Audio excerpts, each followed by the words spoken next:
हरे कृष्ण सभी भक्तों को मेरे दंडवत प्रणाम। दोनों प्रणाम माता जी। हरे कृष्ण।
हरे कृष्ण। गुरु जी दंडवत प्रणाम।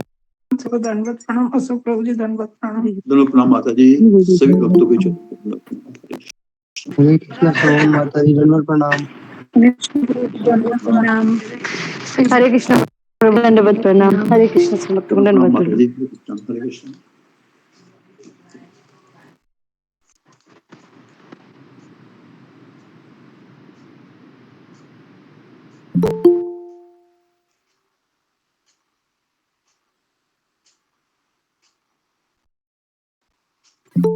हरे कृष्णा प्रभु जी दंडवत प्रणाम। प्रभु जी इस टाइम पे कौन सी क्लास हो रही है प्रभु जी? जी माता जी, इस टाइम आज से शुरू हुई है ये श्री कृष्ण क्लास है, और ये उन्हीं भक्तों के लिए है जो एक तो रिपोर्टिंग करते हैं, दूसरा माला करते हैं। वही एलिजिबल क्राइटेरिया इसी का है। प्रभु जी इसकी रिकॉर्डिंग भी होगी? शायद प्रभु जी मैं ज्वाइन कर सकते, गुरु जी आएंगे बताएंगे। अच्छा, हरे कृष्ण प्रभु जी मैं ज्वाइन कर सकती हूँ क्या? कृष्णा दंडवत प्रणाम। दोनों प्रणाम माता जी। हरे कृष्णा। जी माता जी, कौन बोल रहे हैं? मैं बोल रही हूँ प्रभु जी, मैं ज्वाइन कर सकती हूँ क्या? आप ज्वाइन किया तो हुआ आपने? कर सकती हूँ ना, मतलब आ सकती हूँ ना क्लास में, ये पूछ रही हूँ। हाँ हाँ, क्यों आप 16 माला नहीं कर रहे? कर रही हूँ मैं प्रभु जी, कर रही हूँ। फिर रिपोर्टिंग भी कर रहे होंगे? हाँ करती हूँ। फिर तो ज्वाइन नहीं कर सकते आप।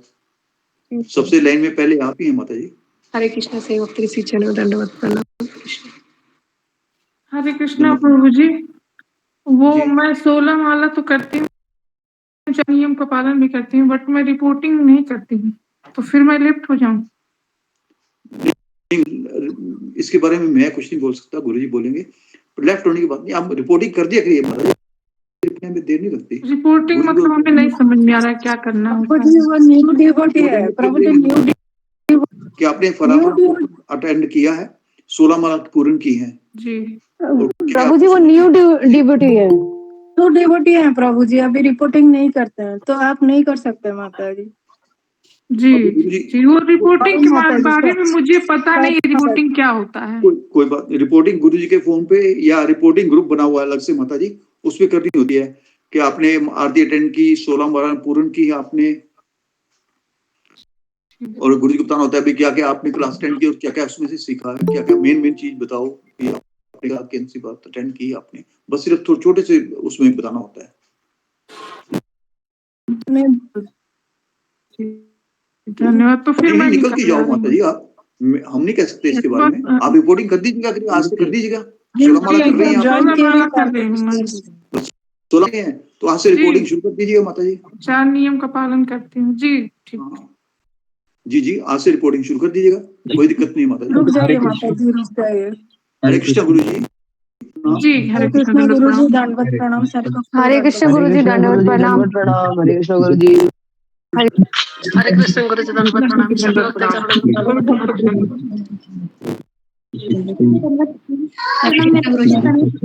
कृष्ण गुरु जी से चरण दंडवत प्रणाम। हरे कृष्ण जी। हरे कृष्ण दंडवत प्रणाम। तो ओके, तो सभी वक्त हैं जी। तो ओके, हम ज्यादा समय नहीं होगा, बजे हम बंद करेंगे। तो जी, जो ओके, जो भक्त माला कर रहे हैं 16 है ना, आप रिपोर्टिंग भी करते रहिए, है ना, कोई इश्यू नहीं है।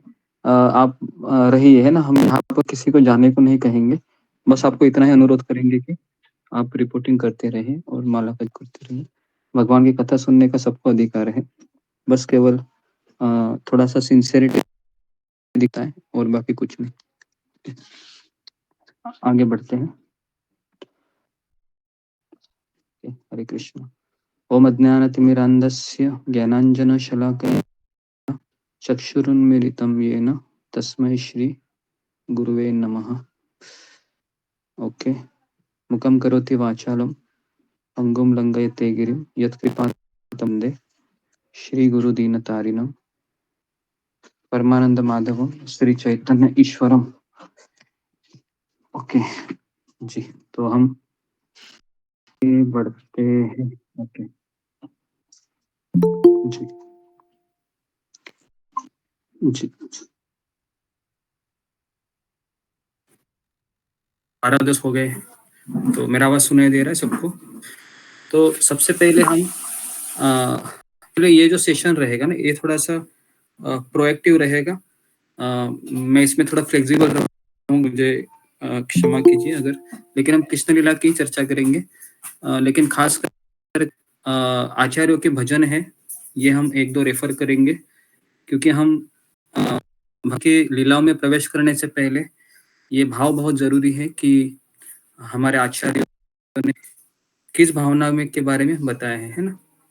ठीक है, तो मैं भजन है पहले गाना चाहता हूँ और फिर हम कृष्ण लीला का,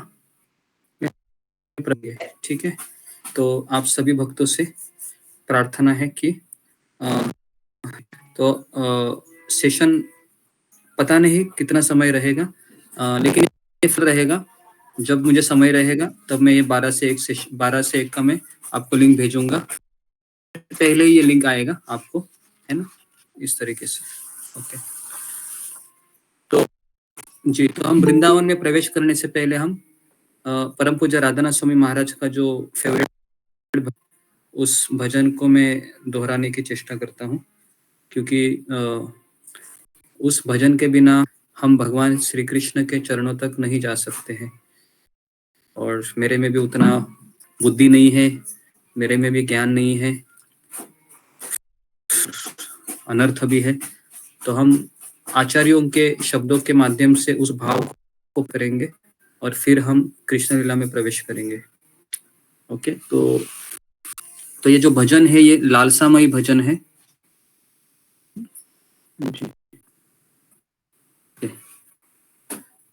ठीक है, तो ये भजन है, मैं इसको गाने की चेष्टा करता हूँ।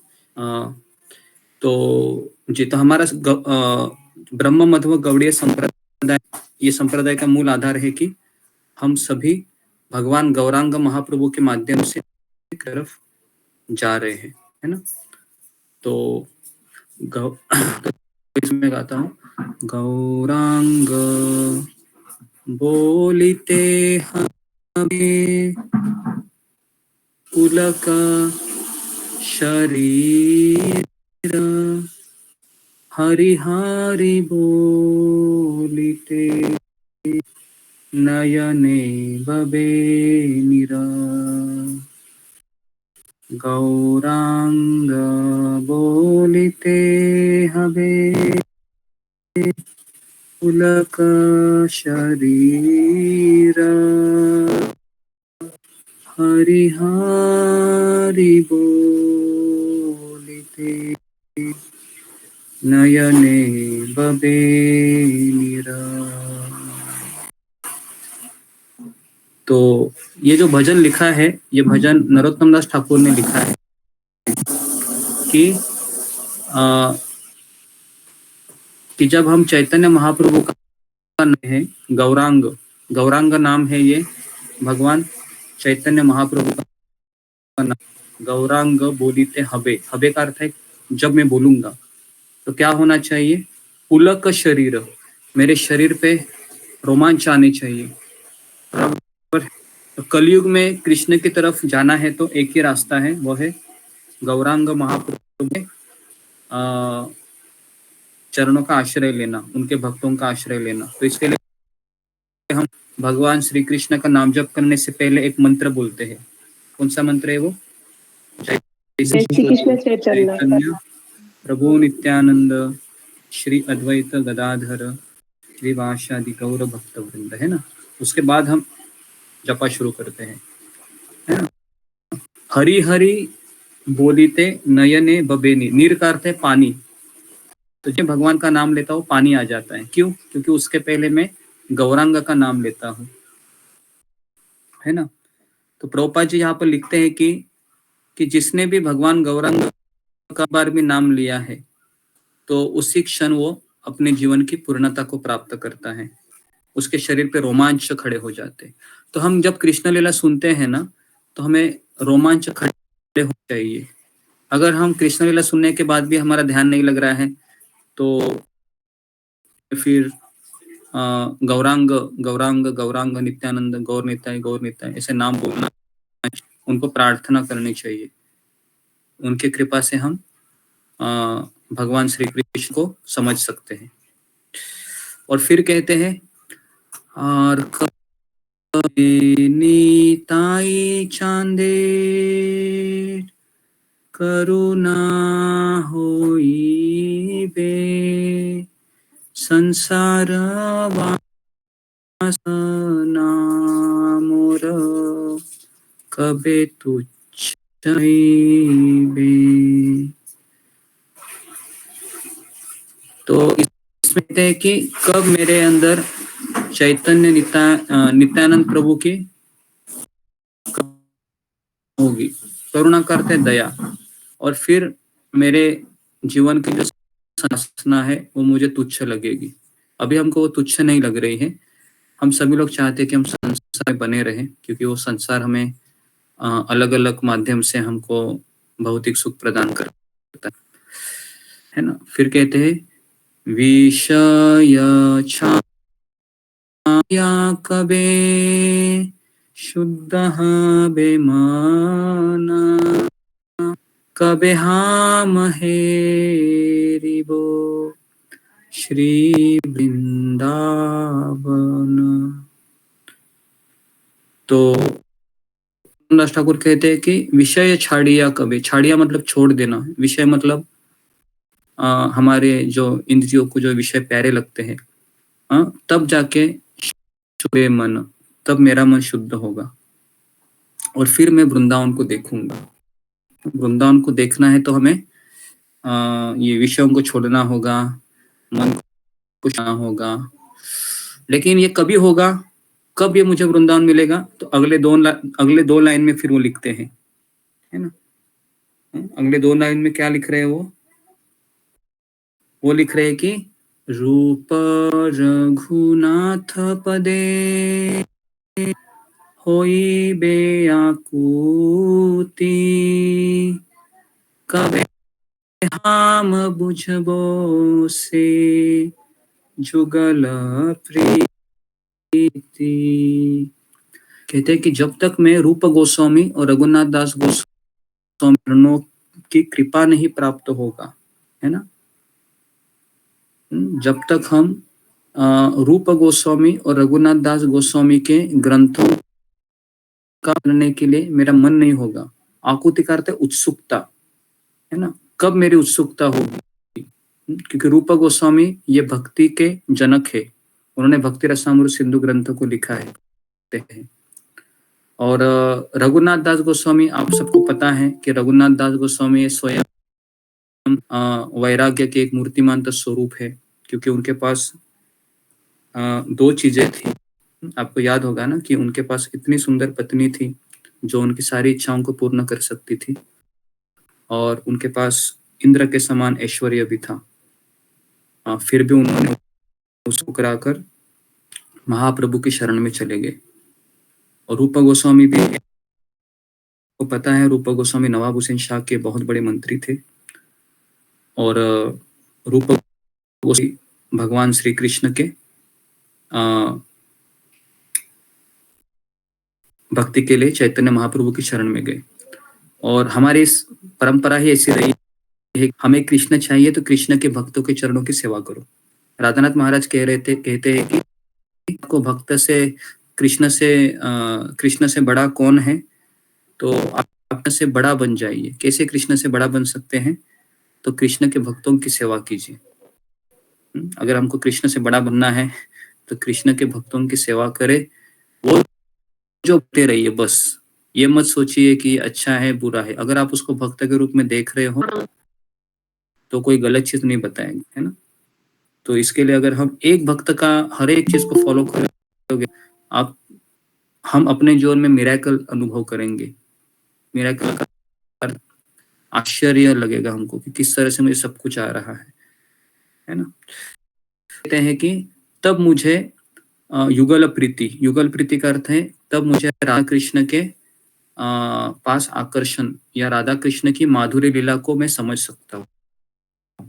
तो इसलिए मैंने इस भजन को पहले लिया, क्योंकि डायरेक्ट हम कैसे कृष्ण लीला में एंट्री करें, है ना। मेरा स्वयं नहीं है, मैं कैसे डायरेक्ट कृष्ण में एंट्री करूं। पहले तो आचार्यों का भाव समझना चाहिए कि, है ना। नरोत्तम दास ठाकुर देखो क्या बोलते हैं कि रूप गोस्वामी रघुनाथ दास गोस्वामी के चरणों का आश्रय नहीं मुझे मिला है, तब जाके मैं वृंदावन मेरे मन में प्रकट होगा, है ना। कितना सुंदर विचार है ये हमारे आचार्यों के, है ना। तो इसलिए जब तक हम मनोभाव को नहीं समझेंगे, है ना, तब तक हम ना रामलीला में प्रवेश करेंगे ना कृष्ण लीला में प्रवेश करेंगे।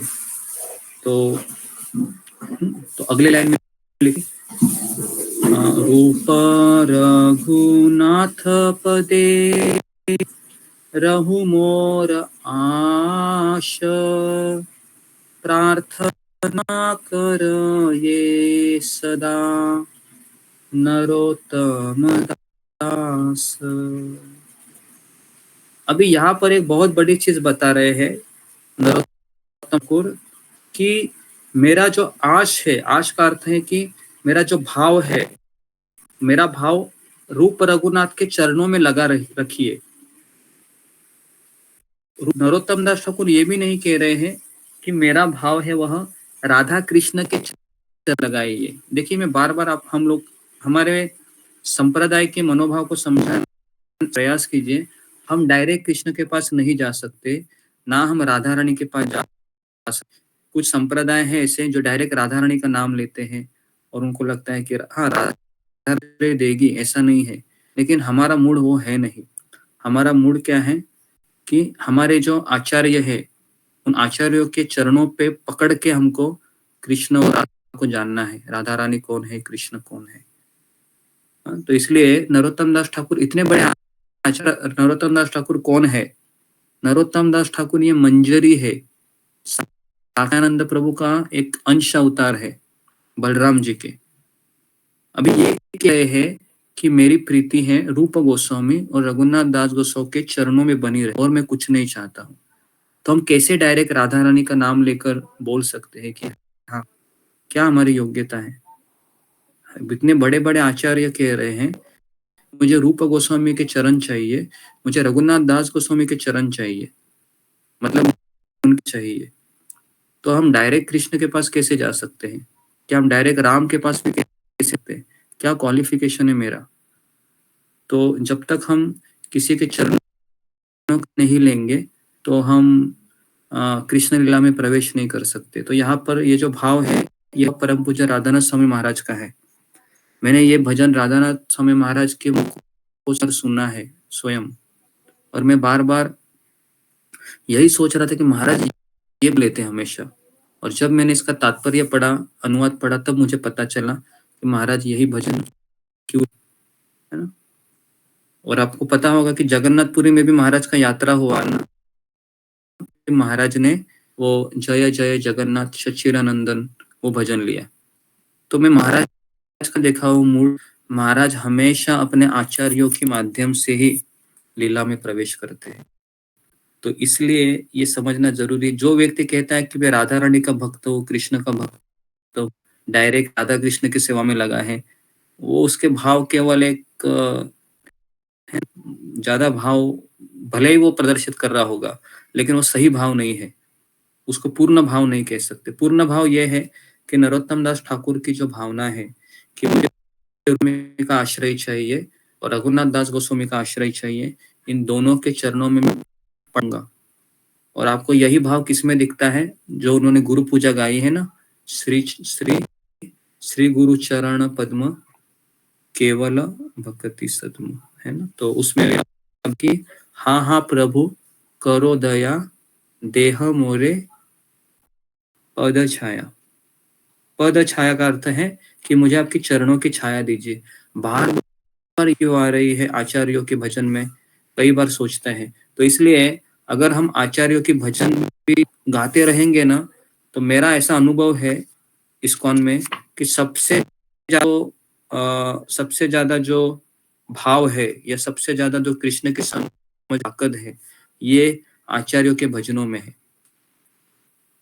अगर हम कृष्ण लीला भी समझेंगे ना, तो एक समय मैंने देखा है कि थोड़ा सा फिर ड्राइनेस हो जाता है, लेकिन आचार्यों की भजन हम जितने बार भी ऐसे गाते रहेंगे ना, 3 घंटा 4 घंटा 2 घंटा, फिर भी मन नहीं बनेगा, क्योंकि ये ऐसे लोगों के विचार है जो शुद्ध हृदय के हैं, जिनका भगवान प्रति केवल प्रेम ही है हृदय में और कुछ नहीं है, ना काम है, क्रोध है, लोभ है। ऐसे हृदय से निकले हुए शब्द है, साधारण शब्द नहीं है ना।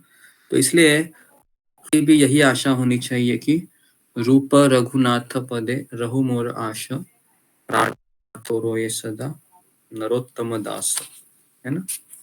तो इस तरीके से ये भजन है, ये हमने यहाँ पर गाया, है ना, ताकि हम इस चीज को समझे, इस भाव को समझे कि मुझे यहाँ पर रूप गोस्वामी और नाथ दास गोस्वामी की मुझे शरण प्राप्त हो, खास करके उनकी सेवा प्राप्त हो, क्योंकि सेवा करना ही जीवन का लक्ष्य है। राधानाथ स्वामी महाराज का वही भाव है। महाराज कहते हैं कि ये चीज आप करते रहोगे ना जिंदगी भर, आपको कृष्ण स्वीकार करेंगे ही करेंगे, 101%। राधा महाराज का ये स्टेटमेंट, अगर हम वैष्णव सेवा करते रहेंगे तो भगवान श्री कृष्ण आपको स्वीकार करेंगे, लेकिन अगर आप कृष्ण की सेवा करते रहेंगे उनकी, तो शायद भगवान आपसे डिमांड करेंगे कि आपकी शरणागति अभी तक पूर्ण नहीं है, इस तरीके से, है ना। ठीक है, तो ये भजन कैसा लगा आपको? अच्छा लगा? बहुत बढ़िया, अच्छा लगा। तो ओके, तो और एक भजन है, तो आज मैं केवल भजन ही लेता हूँ, कल से हम कृष्ण लीला में प्रवेश करेंगे, क्योंकि ये भजन से हम भाव प्रकट करेंगे। ओके, अभी हम वैष्णव तत्व हम देखेंगे। ए बार करुणा कर वैष्णव गोसाई, पतित पावन तोमा बीने के हो ना, है ना। तो ये भी भजन नरोत्तम दास ठाकुर का है, इतना सुंदर भजन है ना, है ना, बहुत सुंदर भजन है। इसमें वैष्णव क्या होता है इस चीज के बारे में बताया गया है। हाँ, ए बार करुणा करो, एक बार मेरे ऊपर कृपा करो हे वैष्णव गोसाई, है ना। पतित पावन तोमा बिने के हो नहीं, आप पतितों को पावन करने वाला आपके अलावा दूसरा कोई नहीं है ना। महाराज के आध्यात्मिक गुरु ये ऐसी शक्ति है कि जितने भी भगवान के अवतार है उससे भी बड़ी शक्ति आध्यात्मिक गुरु में होती है, क्योंकि वो डायरेक्ट रिप्रेजेंटेटिव होता है भगवान का। जो हमें डायरेक्ट कृष्ण से कनेक्ट करता है।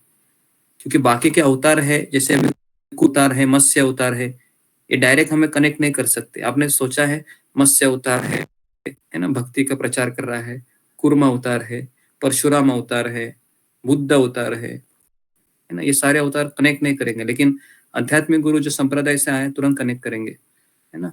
तो इसलिए पतित पावन तोमा बीनो के, पतित पावन कौन है? आप है ना। वैष्णव है पतित पावन होते हैं, क्योंकि सबसे बड़ी करुणा है वैष्णव में रहती है। जब चैतन्य महाप्रभु के साथ क्या उनका नाम होता है, काल कृष्ण दास, ये जब दक्षिण भारत की यात्रा में चले जाते हैं ना, तो उस समय ये जो काला पंडित, ये जो काल कृष्ण दास होता है ना, ये एक भट्टहारी आदिवासी लेडीज तो उनके पीछे चला जाता है ये।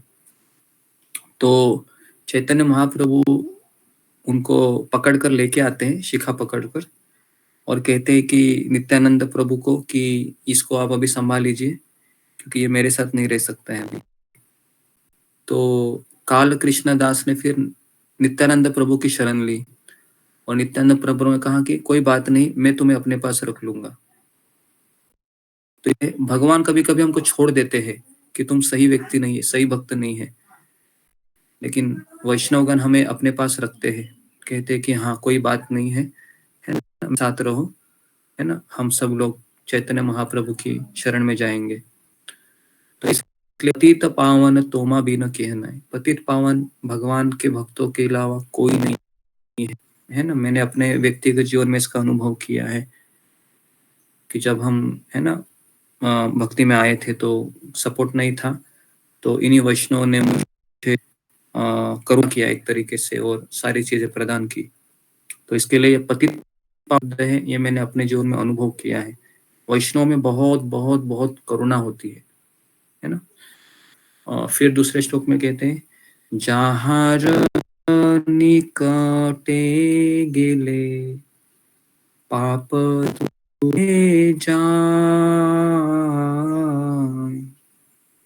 हे मोर दयाल प्रभु के बा को था पाया। तो कह रहे हैं नरोत्तम दास ठाकुर कि आपके संपर्क में आने से क्या होता है? पाप चले जाते हैं। ओके जी, आपके संपर्क आने से पाप चले जाते हैं। इसका तात्पर्य क्या है? इसका तात्पर्य यह है कि अगर पाप को भगाना है तो केवल वैष्णव का संग कीजिए। वैष्णव का संग करने से पाप चले जाते हैं, क्योंकि वह मूर्तिमंत, क्या बोलते हैं उसको, वैष्णव है वो मूर्तिमंत भगवान का एक प्रतिनिधि होता है, जो अपने रूप में भगवान को धारण किए हुए चलता है ना। तो इसलिए ऐसे वैष्णव के सानिध्य में आओगे तो पाप दूर भाग जाते हैं। ए मोन दयालु प्रभु, आपके जैसा दयालु प्रभु कहाँ पर मुझे मिलेगा? कहाँ पर मुझे मिलेगा? कहीं नहीं मिलेगा, है ना। फिर कहते हैं, गंगार पर होइले पश्चाते पावन, दर्शने पवित्र करो ए तो मार्गु। तो यहाँ पर कहते हैं कि गंगा का स्पर्श होने से क्या होता है कि मन पवित्र होता है, लेकिन आपका प्रभाव ऐसा है, आपके दर्शन से ही पतित का पतित व्यक्ति के सारे पाप उड़कर भाग जाते हैं। कितनी महिमा बताई गई है वैष्णव की, है ना। क्योंकि अभी हम वृंदावन में है ना, वृंदावन में जाने से पहले हम मेरे मनोभाव को मैं क्लियर कर रहा हूँ, है ना, तब जाके हम वृंदावन में प्रवेश कर सकते हैं। तो इसके लिए दूसरा भजन हमने ले लिया। समझ में आ रहा है सबको क्या हो रहा है करके? हरे कृष्णा जी, आ रहा है ना कि अभी तक हमने जो चर्चा की है इस भजन के बारे में। सबसे पहला भजन कौन सा था? कि गौरांग बोलते हबे पुलक शरीर, है ना। ये भजन, ये भजन एक बार आप इसका अनुवाद पढ़िए, है ना। खास करके आप जब जपा करते हैं ना, तो भी आप 2-4 लाइन पढ़े, माला बहुत अच्छी होगी। फिर कहते हैं हरिस्ताने अपराधे तारे हरि नाम तोमास्ताने अपराधे नाही परित्राण।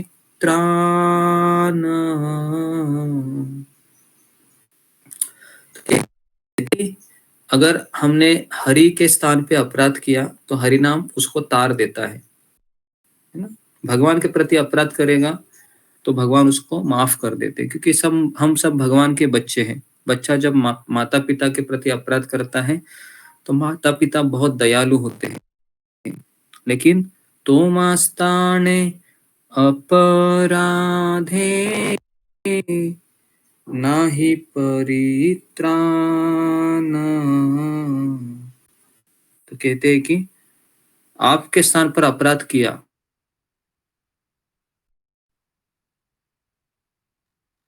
तो क्या होगा, तो मुझे कहीं पर भी मुझे नहीं मिलेगा। कैसे आप इसको समझा सकते हैं, कोई मुझे बता सकता है? ये फिंगर को रेज किए कि इंपॉर्टेंट चीज है, भगवान के प्रति अपराध करने से भगवान का नाम हमें तार लेता है। तो उदाहरण देकर समझाना है आपको, कोई भौतिक उदाहरण। तो अपराधे नहीं परित्राण। जी, एकता सोमानी माता जी। हरे कृष्ण गुरु जी दंडवत प्रणाम। गुरु जी मतलब आपने बताया था कि भगवान तो माता पिता है, भगवान हमको माफ कर देते हैं अगर भगवान के प्रति अपराध, लेकिन अगर कोई वैष्णव के प्रति अपराध करते हैं तो भगवान हमें क्षमा नहीं करते। जैसे अमरीश जी महाराज थे, उन्होंने जो दुर्वासा ऋषि ने अमरीश जी महाराज का जो अपमान किया था, तो उस सूर्य को भगवान ने माफ नहीं किया था। गुरु जी दंडवत प्रणाम। ओके जी, और कोई मुझे भौतिक उदाहरण दीजिए, आध्यात्मिक मत दीजिए, भौतिक उदाहरण देकर समझाइए। अच्छा प्रयास किया। भौतिक उदाहरण जी कोई दे सकता है? भौतिक उदाहरण जैसे गुरु जी अपने जैसे कोई वैष्णव अपने को मिलता है तो अनदेखा कर देते हैं, या उसको देख के उसका अपमान कर देते हैं, या उसको कोई गलत बात बोल देते हैं। नहीं, ये भी तो वही आध्यात्मिक अपराध उदाहरण होगा। होगा। भौतिक उदाहरण मैं बताता हूँ आपको, है ना। आप जी पूर्ण। हरे कृष्ण गुरु जी दंडवत प्रणाम, सभी भक्तों को दंडवत प्रणाम। गुरु जी, जैसे हम कोई गलती करते हैं तो हमारे माता पिता हमको माफ कर देती हैं, लेकिन जैसे कोई जो दुष्ट बच्चा होता है वो भाई को या फिर बहन को उसका बुरा करता है, उसको एक्शन में वो किसका बुरा करता है अपने भाई का, तो माँ बाप उसको माफ नहीं करते हैं कि ये एक बच्चा खराब और एक अच्छा है। अच्छे का बुरा करेंगे तो खराब बच्चे को माँ बाप माफ नहीं करेंगे। गुरु जी हरे कृष्ण दंडवत प्रणाम। जी जी, तो यही उदाहरण मैं ढूंढ रहा था कि ये भौतिक उदाहरण ही आप देखिए। अगर ये माता पिता है ना, बच्चा अगर नादान है, शैतान है, तो पिता बोलते हैं कैसा भी है मेरा ही बेटा है, कोई बात नहीं, सुधर जाएगा। लेकिन अगर वही बेटा है उनका जो अच्छे बेटे को तकलीफ दे रहा है, तो फिर माता पिता सोचते हैं कि इसको घर से बाहर लो। सोचते हैं कि नहीं? आप सोचेंगे कि नहीं? अगर आपके 2-3 बेटे हैं और अच्छा बेटा है ना, उसको वो दुष्ट बच्चा बहुत तकलीफ दे रहा है करके, तो ऐसे ही है ना। तो ये उदाहरण हमेशा याद रखिए वैष्णव अपराध का, क्यों भगवान ऐसा करते हैं। ओके, हरि स्थाने अपराधे तारे हरि नाम तोमा स्थाने अपराधे नाही परित्राण। तोमार हृदये सदा गोविंद राम गोविंद को हे नमोरा वैष्णव परान, है ना। तो तोमार हृदय सदा गोविंद विश्राम, आपके हृदय में हमेशा भगवान श्री कृष्ण, वृंदावन के कृष्ण है वह विराजित होते हैं। तो आप कहाँ जाना पसंद करेंगे? बताएं। वृंदावन जाएंगे या भक्त के पास जाएंगे? भक्त के पास भक्त के पास जाएंगे ना, बराबर है। अगर यहाँ पर नरोत्तम दास कहते कि आपके हृदय में गोविंद विश्राम कर रहे हैं, मैं वृंदावन क्यों जाऊं? सिंपल लॉजिक है ना। अगर कृष्ण के हृदय में गोविंद है तो फिर मैं गोविंद को वृंदावन में क्यों ढूंढूं? मैं तो उस भक्त में गोविंद को ढूंढूंगा। और यहीं पर दुनिया मार खाती है। दुनिया वृंदावन में ही कृष्ण को देखने जाती है। हमें सिखाया है आचार्यों ने कि हमें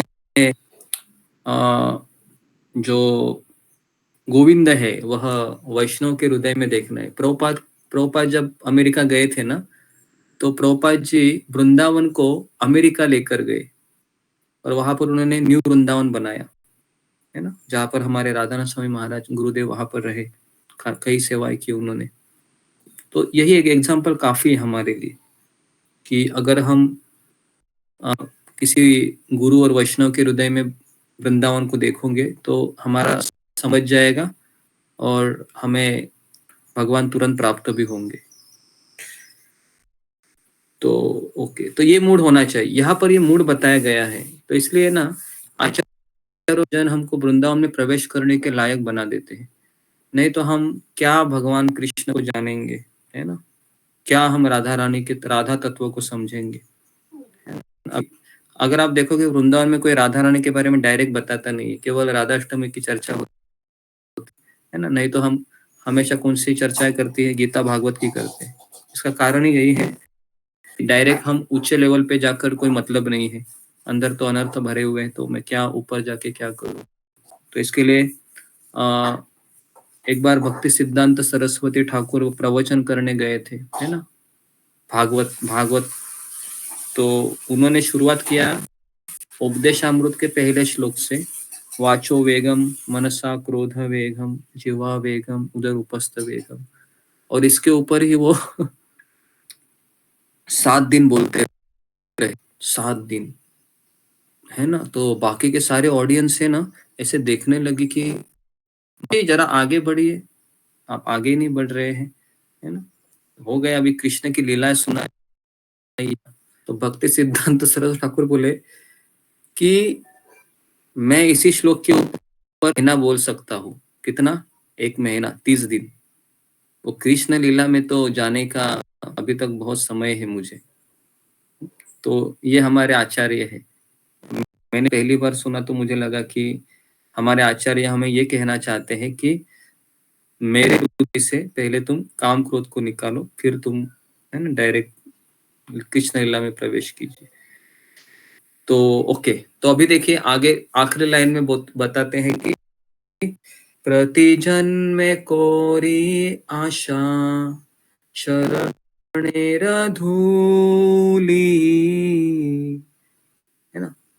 प्रति जन्मे कोरी आशा मतलब हर जन्म लूंगा मैं, उल्टा मैं तो कहता हूँ कि रुक्मिणी माता कृष्ण को कहती है ना कि मैं हर जन्म लूंगी, आपका इंतजार करूंगी।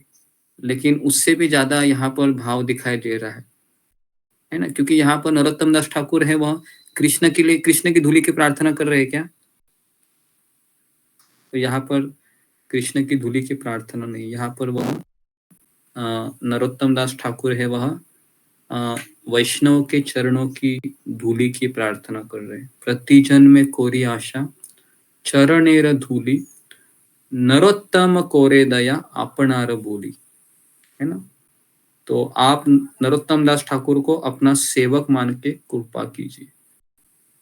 बार बार यही चीज आ रही है कि मैं आपका सेवक हूं, है ना, नरोत्तम दास ठाकुर कह रहे। तो चरण की धूली का अर्थ क्या है, कौन बताएगा मुझे? प्रति जन्म में कोरी आशा चरणेर धूली, इसका क्या तात्पर्य हो सकता है? प्रति जन्म में कोरी आशा चरणेर धूली मतलब मैं हर जन्म में चरणों की धूली की कामना करता हूं आपके। इसका तात्पर्य क्या हो सकता है? तो इसका तात्पर्य क्या हो सकता है जी, प्रवीणा माता जी? हरे कृष्ण गुरु जी, दंडवत प्रणाम। गुरु जी चरण सेवा से शायद। आवाज नहीं है। पद सेवा यानी चरण सेवा। चरणों की सेवा, हाँ, चरणों की सेवा इसका तात्पर्य है। नहीं तो धूली लेने के लिए कितना समय लगता है किसी भी चरणों की? 1 मिनट लगता है ना। किसी का ले लिया, माथे पे रख दिया, बराबर, शॉर्टकट है ये ना। किसी के चरण का रज ले लिया, है ना, और बस रख यहाँ पर। लेकिन उसके प्रति समर्पण का भाव है क्या? नहीं है। तो क्या वो चरण की धूली काम करेगी? माथे की लगाई है वो काम नहीं करेगी, काम ही नहीं करेगी। क्योंकि मैं उस व्यक्ति से बात भी नहीं किया है अभी तक, बस मैंने देखा है कि हाँ बहुत बड़ा वैष्णव है, तो उनसे उनकी सेवा भी करनी चाहिए, तब जाके वो चरण की धूली काम करती है। क्योंकि वो चरण की धूली कब काम करेगी? क्योंकि उसको भी भगवान ही सैंक्शन करेंगे ना। आपको चरण की धूली का सैंक्शन कौन करेंगे? भगवान ही करेंगे। तो इसके लिए इन चीजों को समझना बहुत जरूरी है। ओके जी, तो यहाँ पर हमने दूसरा भजन क्लियर किया। ओके तो जी, तो ओके, तो यहाँ पर मैं रुकता हूँ। तो ये 2 भजन से आपको भी बताना है कि जी, तो क्या यहाँ पर नरोत्तम दास ठाकुर हमको बताना चाह रहे हैं, है ना? जी, बताइए कि आज का ये जो आधा घंटा जो मैंने बताया, उस पे थोड़ा सा प्रयास कीजिए, है ना, बताने का। जी, सात्विक वर्मा। हरे कृष्णा गुरु जी, दंडवत प्रणाम। सभी प्रभु जी, माता जी का दंडवत प्रणाम। गुरु जी, नरोत्तम दास ठाकुर हम ये बताने का कोशिश करें कि हमें डायरेक्ट कृष्ण के पास ही जा जो उनके भक्तों के भक्त है उनके पास जाना, उनकी सेवा करने। क्योंकि हम डायरेक्ट उनके पास जाएंगे तो भगवान हमें जल्दी स्वीकार नहीं करेंगे। अगर हम उनके भक्तों की सेवा करेंगे, उनके भक्तों का मतलब जो उनके भक्तों के जो कहा भगवान ने के मानेंगे, तो भगवान हमें शीघ्र ही मिल जाएंगे। वरना ऐसे कई जन्म लगे भगवान हमें नहीं मिलेंगे। हरे कृष्ण। कोई भूले क्षमा करना। ओके, तो जी, अच्छा कहा सात्विक वर्मा। ओके, नेक्स्ट जी, ऋतुपूर्णा माता जी। हरे कृष्ण गुरु जी, दंडवत प्रणाम। सभी भक्तों को दंडवत प्रणाम। गुरु जी यहाँ पे कहते हैं कि जो कृष्णा हमें डायरेक्ट नहीं जाकर हम कृष्ण के भक्त के पास जाएंगे, उनकी पद सेवा करेंगे और उसके बाद हमको उनकी कृपा मिलेगी, तो जाकर हम आगे कृष्ण की भक्ति कर सकते हैं। सेवा बहुत ही इम्पोर्टेंट है। हम सेवा न करके कृष्ण की कृपा या फिर भक्त की कृपा नहीं कर सकते हैं। और एक कि हम जो वृंदावन या फिर कहीं भगवान के पास जाना चाहते हैं, से ज्यादा बढ़कर है कि हम भक्त के पास जाना चाहिए, और उनके हृदय में हमेशा, भक्त के हृदय में कृष्ण वास करते हैं, और भक्त खुश होगा तो कृष्ण खुश होंगे। कृष्ण को प्रणाम। जी जी जी, ओके। ये जो दूसरा भजन के बारे में आपने बताया, ओके, पहला भजन है जो हमने गाया था, गौरांग बोलीते हबे, थे ना। तो इसमें नरोत्तम दास ठाकुर 2 वैष्णव का नाम लेते हैं, रूप गोस्वामी और रघुनाथ दास गोस्वामी, है ना। और दोनों गोस्वामियों की वह कामना करते हैं कि मैं वहीं पर, है ना, भगवान से प्रार्थना करते हैं कि मुझे कृष्ण आप नहीं चाहिए। तो मैं बार बार वैष्णव के गीतों में यही देखता हूँ कि मुझे आप नहीं चाहिए, मुझे आपके भक्त चाहिए। तो ये जो चीज है ना, और गौड़ीय वैष्णव परंपरा में ही मैं देखा हूँ अभी तक। बाकी में, है ना, श्री वल्लभ संप्रदाय ले लो या हमारा साउथ इंडियन श्री संप्रदाय ले लो, वल्लभाचार्य ले लो, हर संप्रदाय में मैंने यही देखा कि वो राधा कृष्ण की डायरेक्ट उपासना शुरू करते हैं, और वैष्णव को भी मान्यता होती है। लेकिन हमारे संप्रदाय में ही भगवान से भी ज्यादा वैष्णव को ज्यादा मान्यता है, या ज्यादा उनकी भक्ति की महिमा बताई गई है हमारे आचार्यों ने। तो इसलिए हमें एक नाज होना चाहिए कि हम ऐसे संप्रदाय से जुड़े हैं जो हमारे परिवार वाले हैं। ये हमारा परिवार, रूप गोस्वामी, रघुनाथ दास गोस्वामी, ये हमारे, है ना, दादा परदादा बोल सकते हो, है ना।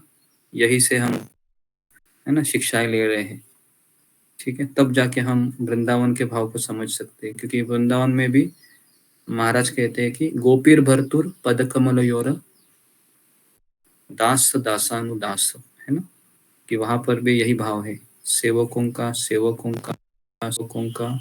सेवक बनना है हमें, और इसी भाव से हम पढ़ेंगे। कृष्ण लीला में। ठीक है, तो यहाँ पर मैं रुकता हूँ। आप सबका बहुत बहुत धन्यवाद। ठीक है, श्रील प्रभुपाद की जय, कृष्ण लीला की जय जय। जय हरे कृष्ण गुरुजी हरे कृष्णा गुरुजी धन्यवाद प्रणाम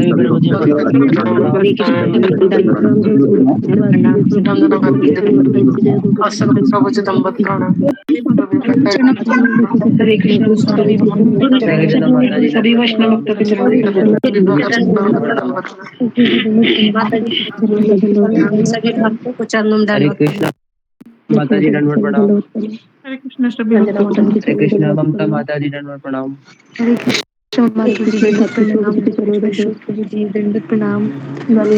भगवान सही भक्त को गुरु चरणों में दंडवत प्रणाम।